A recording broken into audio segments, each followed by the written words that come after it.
Hello, everybody. Thank you so much for tuning in today. This is the Bodega Cat Book Club Spiritual Edition.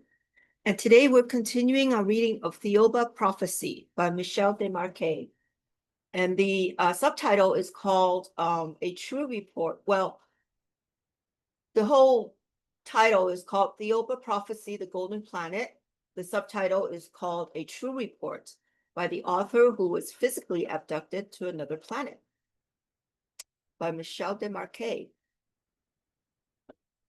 Okay, and today we'll be reading chapter 4, which is titled The Golden Planet. I know the book doesn't have the title, the chapter number, but it's the chapter number, it's something that I've kind of added to it. So yeah, so this book was inspired by a podcast I did. I interviewed a gentleman named Samuel Chung. He was very instrumental in getting this book translated and published in Chinese. So I will leave a description box, a description link in the description box below, or a video link, or whatever you call it. I don't know what you call it. Anyways, check out the podcast and check out our other podcasts as well on our website. And we have a newsletter that we put out once a month. So sign up for that so you know what's happening in the world of the Bodega Cat. We also have our YouTube channel, and check out our merch. If you find this helpful, you can support us with our merch. That would be very, very grateful. We'd be very grateful about that. And check out our other book clubs. We have Wednesdays, we have the Health Book Club, and Thursdays, we have the Financial Book Club. And if you have any books that you wanted to recommend for us to read, go ahead and recommend it to us. I'll put the link in the description box below as well. And then if you are local or traveling to Los Angeles area, come and visit us in our healing center. We use technologies based on Nikola Tesla's scalar wave research for holistic healing. So you could check out more information about that on our website as well. So, okay, it's a lot of stuff to check out. And that's enough of that. Okay, let's get started here. The Golden Planet. I'm just going to move the camera in a little bit. If you have a book, you could follow with us there with your book. If not, you can follow with us here on the Zoom. And here we go. I hope you are enjoying this. Okay, the Golden Planet.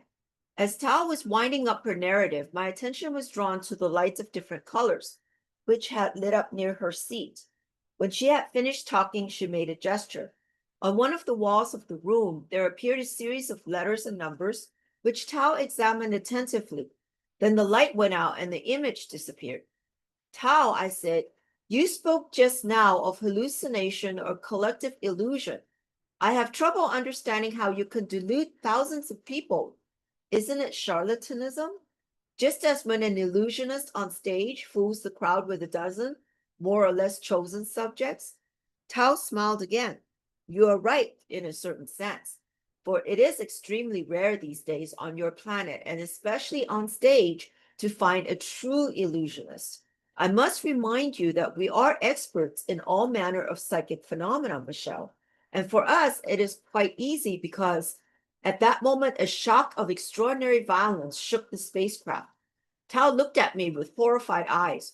Her whole face had completely changed, and one could read it in its sheer terror. With a dreadful cracking sound, the vessel split into several pieces, and I heard screams from astronauts as we were all hurled into space. Tao had grabbed hold of my arm, and we were flung through the sidereal emptiness at a giddying speed. I realized only because of the speed we were traveling that we were about to cross paths with a comet, exactly like the one we had passed by several hours earlier. I felt Tao's hand on my arm, but didn't even think to turn my head in her direction. I was literally mesmerized by the comet. We were going to collide with its tail. That was certain, and already I could feel the terrible heat. The skin on my face was ready to burst. It was the end. Are you okay, Michelle? Asked Tao gently from her seat. I thought I was going mad. I was sitting opposite her in the same seat before I had listened to her account of the first man on Earth. Are we dead or mad? I asked. Neither, Michel. There is a saying on your planet that a picture is worth 1,000 words. You asked me how we were able to delude crowds of people. I replied immediately by creating an illusion for you. I realized I should have chosen a less frightening experience, but the subject is a very important one in this case. It's fantastic. I never would have believed that it could happen like that. And so suddenly, it was so very real, the whole scenario. I don't know what to say. The only thing I ask of you is not to frighten me like that again. Besides, I could die of fright. Not at all. Our physical bodies were in our seats and we simply separated our, let's call them astral psychic bodies from our physical ones and from our other bodies. What other bodies? All the others, the physiological, the psychotypical, the astral, and so on. Your astral psychic body was separated from the others by a telepathic system originating in my brain, which acts in this case like a transmitter. The direct correlation is established between my astral psychic body and yours. All that I imagined was projected in your astral psychic body exactly as if it was happening. The only thing is, not having had time to prepare you for the experience, I had to be very cautious. What do you mean? Well, when you create an illusion, the subject or subjects should be prepared to see what you want them to see. For example, if you want people to see a spaceship in the sky, it is important that they're expecting to see one. If they expect to see an elephant, they will never see the spaceship. Thus, with the right words and cleverly controlled suggestions, the crowd will unite around you in anticipation of seeing a spaceship, a white elephant, or the Virgin of Fatima, a typical case of the phenomenon on Earth. It would have to be easier with a single subject than with 10,000. Not at all. On the contrary, with several people, a chain reaction is produced.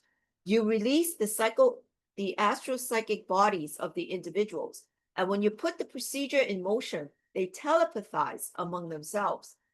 It's a bit like the famous domino lines. When you make the first one fall, all the others must fall right down to the last one. So it was a very easy game with you. Since you left Earth, you have remained more or less anxious. You don't know what will logically happen next. I took advantage of this typical case of conscious or unconscious fear that is always present when one travels in a flying machine. The fear of exploding or crashing. When, as you had seen the comment on the screen, why not use it too? Rather than cook your face as you approach the comet, I would have made you cross the tail, believing it to be frozen. In all, you could have driven me insane, not in such a short time. But that had to have lasted more than 5 minutes, no more than 10 seconds, just as in a dream, or should I say a nightmare, which occurs, by the way, in approximately the same manner. For example, you are sleeping and you begin to dream. You are in a field with a wonderful white stallion. You approach to catch him, but each time you try, he runs away. After 5 or 6 attempts, which take time, of course, you leap on the horse's back and begin to gallop and gallop. Faster and faster you go, and you are happily intoxicated by the speed. The stallion gallops so fast that he no longer touches the ground. He is airborne, and the countryside passes beneath you, river, plains, and forests. It is truly wonderful. Then a mountain appears on the horizon.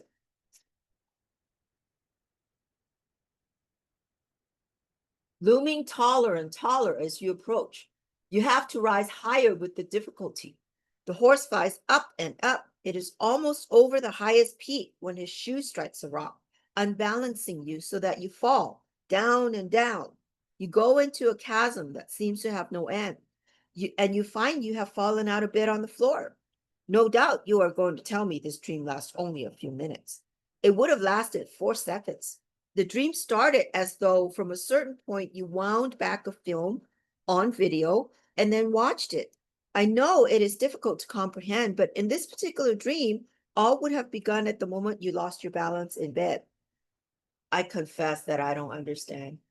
I'm not at all surprised, Michel. To understand completely requires much more study in the field. And on Earth at the present time, you don't have anyone capable of instructing you on the subject. Dreams don't really matter for the moment, Michelle, but without you realizing it, during the few hours you have spent with us, you have made great progress in certain areas, and this is what matters. Now it is time to explain to you our motives for bringing you to Thiaoouba. Excuse me, we are entrusting you with a mission. This mission is to report all you are going to see, live, and hear during your time with us. Report everything in one or several books that you will write when you return to Earth. We have been observing the behavior of the people on your planet for thousands and thousands of years, as you now realize. A certain percentage of these people are arriving at a very critical point in history, and we feel that the time has come to try to assist them. If they will listen, we can ensure that they take the right path. This is why you have been chosen. But I am not a writer. Why haven't you chosen a good writer, someone well known, or a good journalist? Tao smiled at my vehement reaction. The only writers who might have done it as it must be done are dead. I mean, Plato or Victor Hugo. And they still would have reported the facts with too much stylistic embellishment. We require the most precise account possible. Then you need a journalist reporter.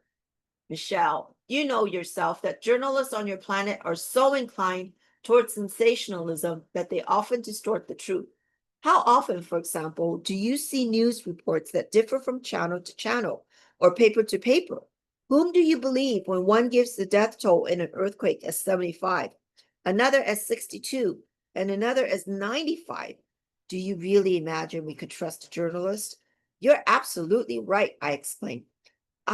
We have observed you, and we know all about you as we know about some others on Earth, and you were selected. But why exactly me?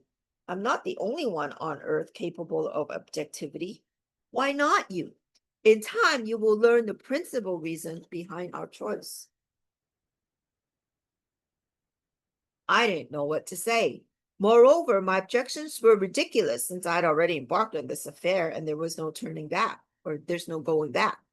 Ultimately, I had to admit I was enjoying this space voyage more and more. Certainly, millions of human beings would have given all they owned to be in my place. I will argue no further, Tao. If this is your decision, I can only yield to it. I hope I will be equal to the task. Have you considered that 90% of people will not believe a word of what I say? For most people, it will be too incredible. Michelle, almost 2,000 years ago, did they believe that Christ was sent by God as he claimed? Certainly not, for they wouldn't have crucified him had they believed. Now, however, there are millions who believed what he said. Who believes him? Who do they really believe? Who believes him? Do they really believe Tao? And who was he anyways? First of all, who is God? Does he exist? I have been expecting this question, and it is important that you ask it. On an ancient stone tablet, which I believe is Nakal, it is written, in the beginning there was nothing, all was darkness and silence. The spirit, the superior intelligence, decided to create the worlds, and he commanded to 4 superior forces. It's extremely difficult for the human mind, even when highly developed, to comprehend such a thing. In fact, in a sense, it is impossible. On the other hand, your astral spirit assimilates it when it is freed from your physical body. But I'm getting ahead of myself. Let's go back to the very beginning. In the beginning, there was nothing except darkness and a spirit, the spirit. The spirit was and is infinitely powerful, powerful beyond the comprehension of any human mind. The spirit is so powerful that he was able, by the action of his will alone, to trigger an atomic explosion with chain reactions of unimaginable force. In fact, the spirit imagined the most sorry, I lost my place there. Okay, in fact, the spirit imagined the worlds. He imagined how to create them, from the most enormous to the most minuscule.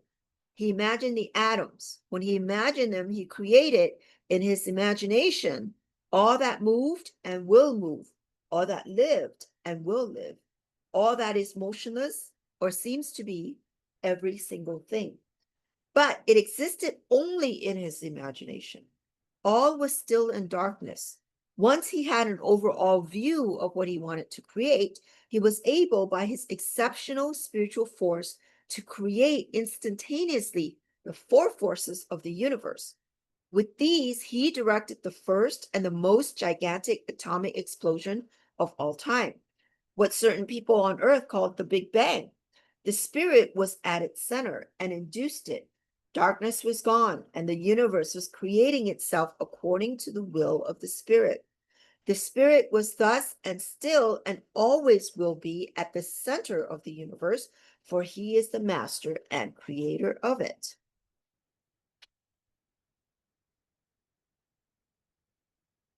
Well, then, I interrupted, it is the glory of God as the Christian religion teaches it, or just about, but I never believed in in their nonsense. Michel, I speak of no religion such as exists on earth, and especially not the Christian religion. Don't confuse religions with the creation and the simplicity of all that ensued.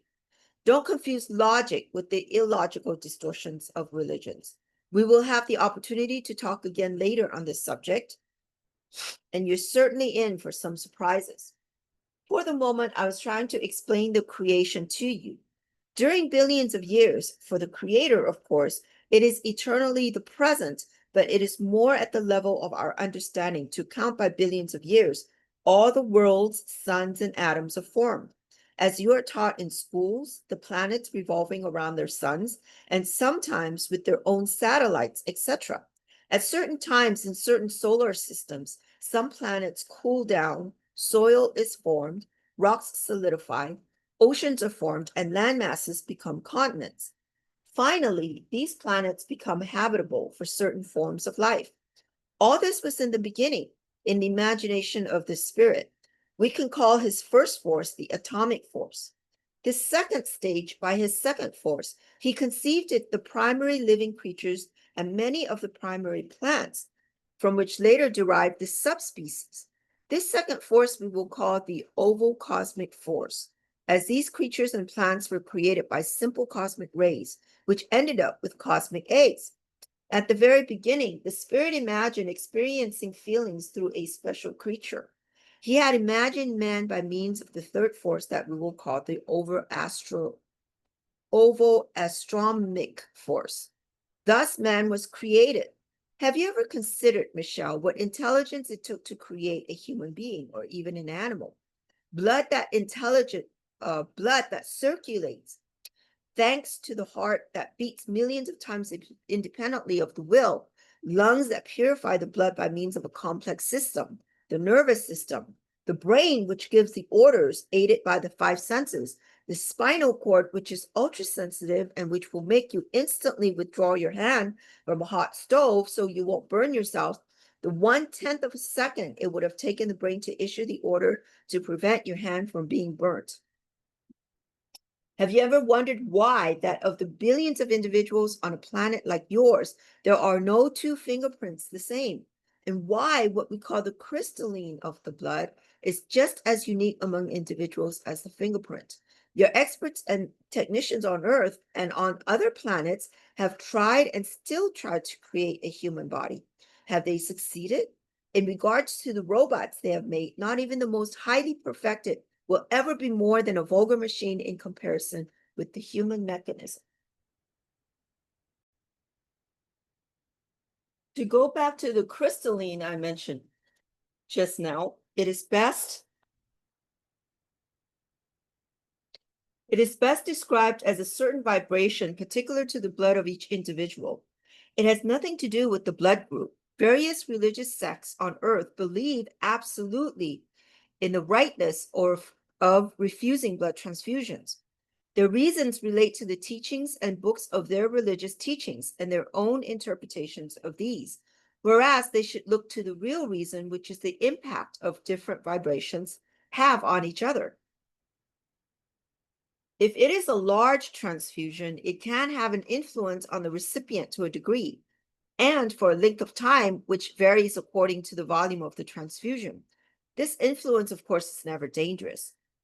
After a time which never exceeds 1 month, the vibrations of the recipient's blood takes over, leaving no trace of the vibrations of the donor's blood. It shouldn't be forgotten that these vibrations are much more than a feature of the physiological and fluidic body than that of the physical body.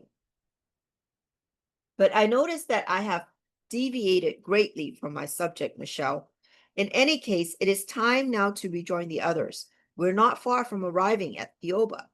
I didn't dare ask Tao then about the nature of the fourth force, for already she was heading for the exit. I left my seat and followed her back to the command post. There, on the panel and in close-up view, a person was talking slowly and almost continuously. Numbers and figures with luminous dots of different bright colors were continuously crossing the screen, interspersed with symbols. Tao sat me down in the seat I had previously occupied and asked me not to interfere with my security system. She then moved away to confer with Biastra, who seemed to be supervising the astronauts, each of whom was busy at her respective desk. Finally, she came back and sat down in the seat next to mine. "What is happening?" I asked. "We are reducing speed progressively as we approach our planet. We are now 848 million kilometers away and will arrive in about 25 minutes. Can we see it now?" "Patience, Michel. 25 minutes is not the end of the world." She winked, evidently in good humor.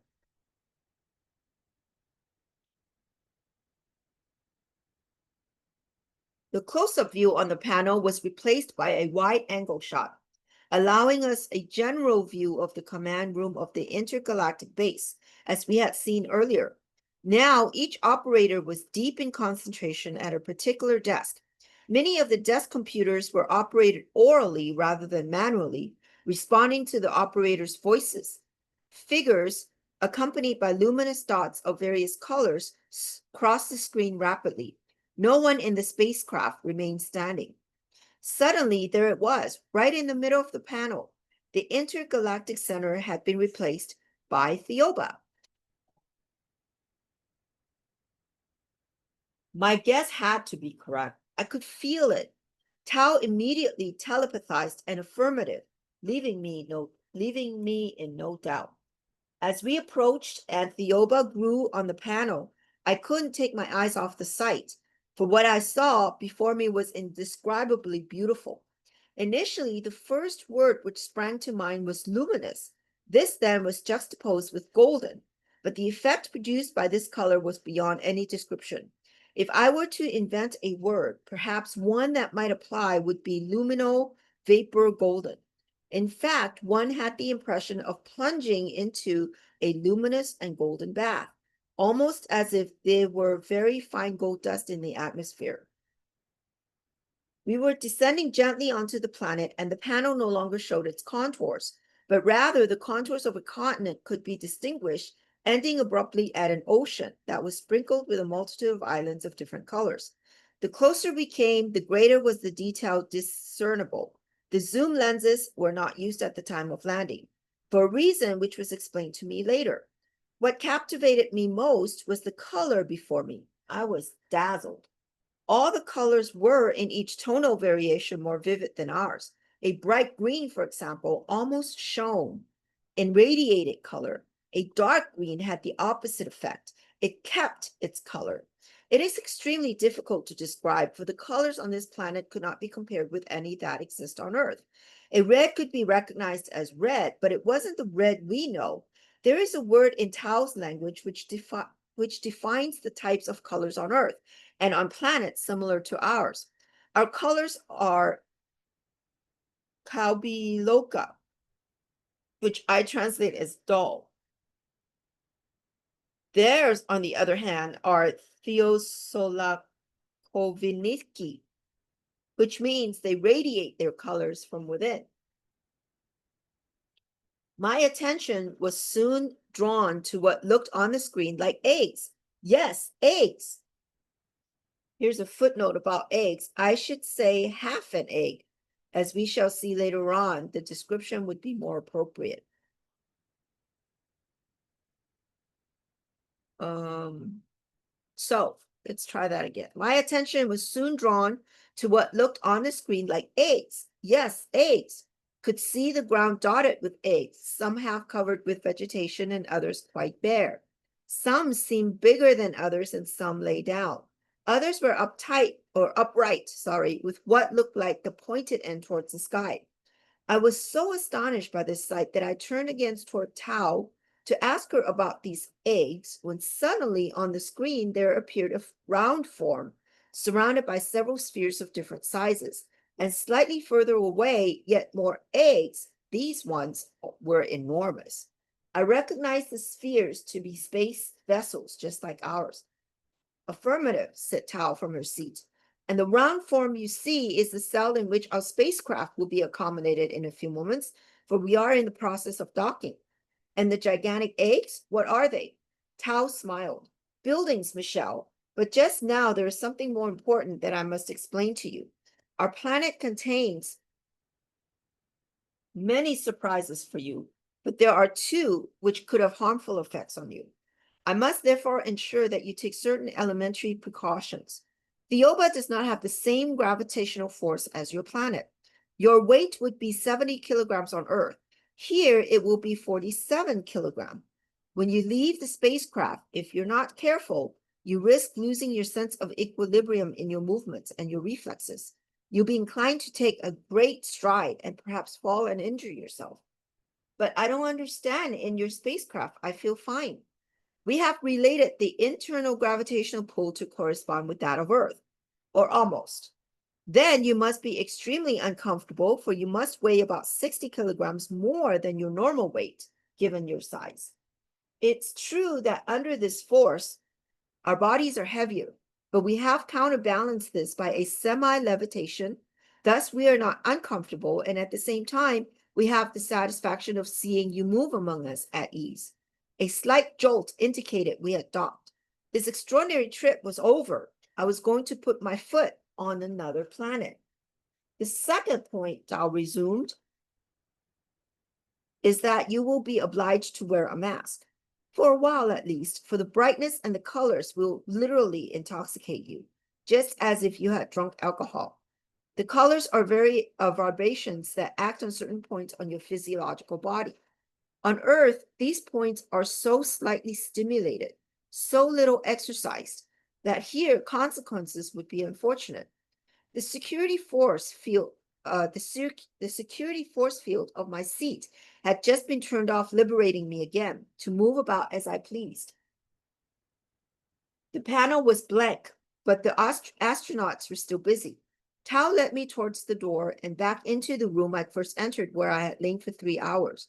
There she took a helmet, very light, which covered my face from my forehead to just below my nose. Let's go, Michel, and welcome to Thiaoouba. Outside the spacecraft, we walked along a very short walkway.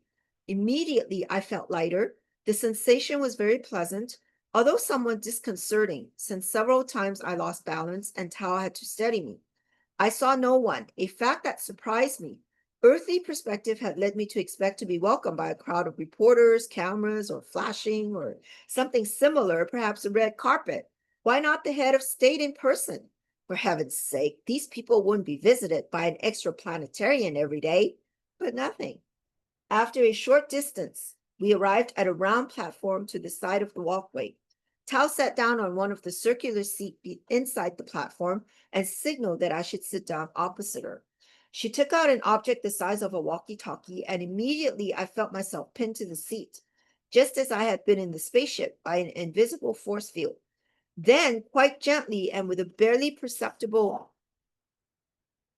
hum, the platform rose by several meters and moved off rapidly towards the eggs about 800 meters away. The thin and slightly perfumed air was lashing the exposed area of my face below my nose, which was very nice, its temperature being around 26 degrees Celsius.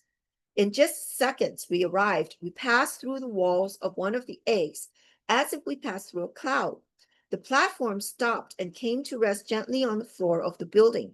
I looked around me in all directions. It seemed absurd, but the egg had disappeared. We had indeed entered the egg, and yet around us, as far as the eye could see, stretched the countryside. We could see the landing ground and the docked spaceships, just as though we were outside. I understand your reaction, Michel, said Tao, who knew what I was thinking. I'll explain the mystery to you later. Not far from us were gathered 20 or 30 people, all busy to some extent, in front of desks and screens which flashed with colored lights similar to inside the spacecraft. A type of music played very softly, elevating me to a state of euphoria. Tao signaled me to follow her, and we headed towards one of the smaller eggs situated near the supposed inside walls of the larger one. As we went, we were greeted with happiness by all we passed. I must mention here that Tao and I made an odd couple as we moved across the room. The great difference in our heights meant that as we walked side by side, she was obliged to move slowly so that I didn't have to run to keep up. My movements were more like ungainly jumps, for each time I tried to hurry, I exacerbated the problem. I had the task of coordinating the muscles that were accustomed to moving at a weight of 70 kilograms and now had only to move 47 kilograms. You can imagine the effect we created. We headed for a light that was shining on the wall of the small egg. In spite of my mask, I was very conscious of its brilliance. We passed beneath the light and went through the wall into a room that I immediately recognized as the one featured on the screen in the spaceship. The faces, too, were familiar to me. I realized I was in the intergalactic center. Tao took off my mask. It's all right now, Michelle. You don't need it here. She introduced me personally to each of the dozen people there. They all exclaimed something and put a hand on my shoulder as a gesture of welcome. Their faces wore expressions of sincere joy and goodness, and I was deeply touched by the warmth of their reception. It was as if they considered me one of them. Tao explained that in their principal question was, why is he so sad? Is he ill? I am not sad, I protested. I know, but they're not accustomed to the facial expressions of the people of Earth. Faces here, as you can see, reflected perpetual happiness. It was true. They looked as though every second they received excellent news.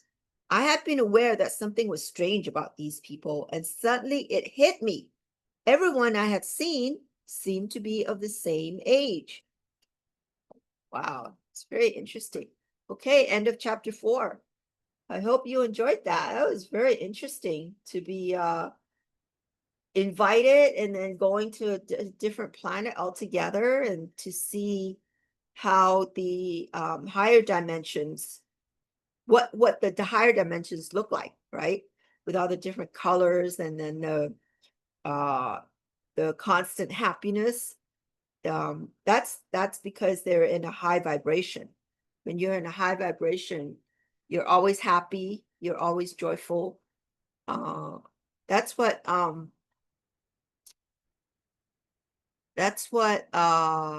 what is her name? Abraham Hicks said, tuned in, tapped in, turned on to the universe. I love that phrase. I use that phrase a lot. Anyways, I hope you enjoyed that. We will continue our reading next week. And in the meantime, I hope you guys all have a great day. We'll see you next time. Bye-bye now.